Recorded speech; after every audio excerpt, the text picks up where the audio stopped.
ఆచి చికెన్ మసాలా. ఖమ్మం జిల్లాలో car party దూకుడు పెంచింది. వచ్చే ఎన్నికల్లో జిల్లాను క్లీన్ స్వీప్ చేసేలా బీఆర్ఎస్ అగ్రనేతలు ఖమ్మంలో వరుస పర్యటనలు చేశారు. ఆ మాజీ మంత్రికి కీలక బాధ్యతలు అప్పగించడంలో ఆయన క్యాడర్ను పరుగులు పెట్టిస్తున్నారు. కాంగ్రెస్ మంత్రులపై హాట్ కామెంట్స్ చేస్తూ పార్టీ శ్రేణుల్లో జోష్ నింపే ప్రయత్నమూ చేస్తున్నారు. కానీ కారు పార్టీలో మరో వర్గం మాత్రం ఆయనకు సహకరించడం లేదా? ఈ మాజీ మంత్రి ఓవైపు, మిగతా గులాబీ లీడర్లంతా మరోవైపు అన్నట్లుగా సీన్ మారిందా? ఇప్పుడు జిల్లాలో ఏ గులాబీ లీడర్ను టచ్ చేసినా ఈ అంశం గురించే తెగ చర్చించుకుంటున్నారా?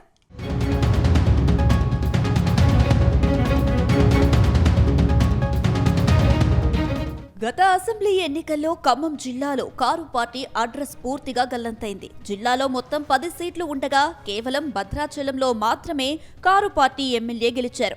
మిగతా 9 నియోజకవర్గాల్లో కాంగ్రెస్ అభ్యర్థులు విజయం సాధించారు.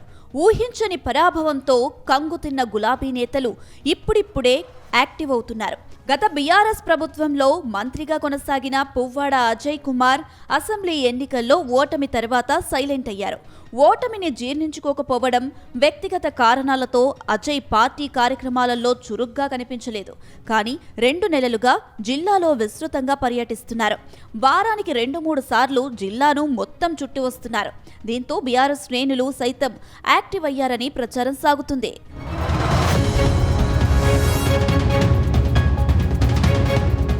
మరోవైపు రాష్ట్ర పార్టీ నాయకత్వం కూడా ఖమ్మం జిల్లాపై ఫోకస్ చేసినట్టు తెలుస్తుంది. ఎందుకంటే జిల్లాలో 3 కీలక మంత్రులు ఉండడంతో వారిని టార్గెట్ చేస్తూ విమర్శలు చేస్తుంది. గతంలో ఎప్పుడూ లేని రీతిలో బీఆర్ఎస్ వర్కింగ్ ప్రెసిడెంట్ కేటీఆర్, మాజీ మంత్రి హరీష్ రావు వరుసగా ఖమ్మం జిల్లాలో పర్యటనలు చేశారు.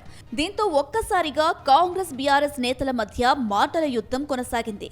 ప్రభుత్వ సంక్షేమ పథకాల అమలులో కూడా ప్రజల్లో కొంత అసహనం ఉండడంతో దానిని క్యాచ్ చేసుకునే పనిలో బీఆర్ఎస్ ఉన్నట్టు తెలుస్తుంది. అటు పార్టీ బలోపేతం, కార్యకర్తలకు భరోసా ఇవ్వడానికి మాజీ మంత్రి పువ్వాడకు బీఆర్ఎస్ హైకమాండ్ కీలక బాధ్యతలు ఇచ్చినట్లు తెలుస్తుంది. అందుకే పువ్వాడ జిల్లాలో యాక్టివ్ అయ్యారని ఆయన వర్గీయులు చెబుతున్నారు. మరోవైపు కేటీఆర్తో పువ్వాడకు సన్నిహిత సంబంధాలు ఉండడం జిల్లాలో పువ్వాడకు కలిసి వచ్చింది.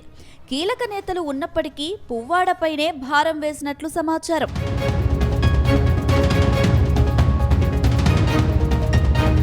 కొద్ది రోజులుగా కాంగ్రెస్ మంత్రులపై పువ్వాడ అజయ్ తీవ్ర స్థాయిలో విరుచుకుపడుతున్నారు.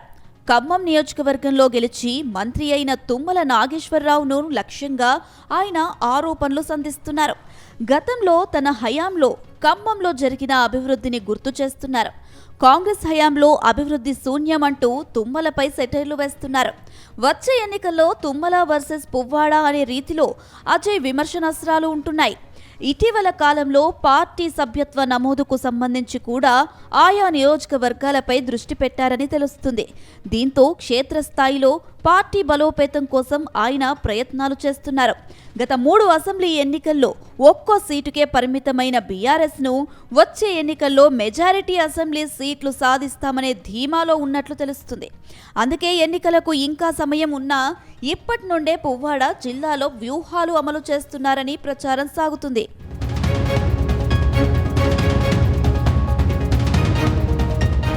మొత్తం మీద అజయ్కు బీఆర్ఎస్ హైకమాండ్ నుంచి ఆశీస్సులు మెండుగా ఉన్నప్పటికీ జిల్లా నేతలు మాత్రం ఆయనకు సహకరించడం లేదనే ప్రచారం జరుగుతుంది.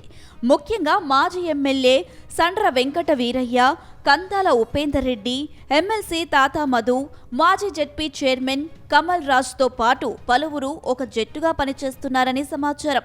వీరంతా అజయ్ పర్యటనలో అంటీ ముట్టనట్లుగా వ్యవహరిస్తున్నారనే ప్రచారం ఉంది.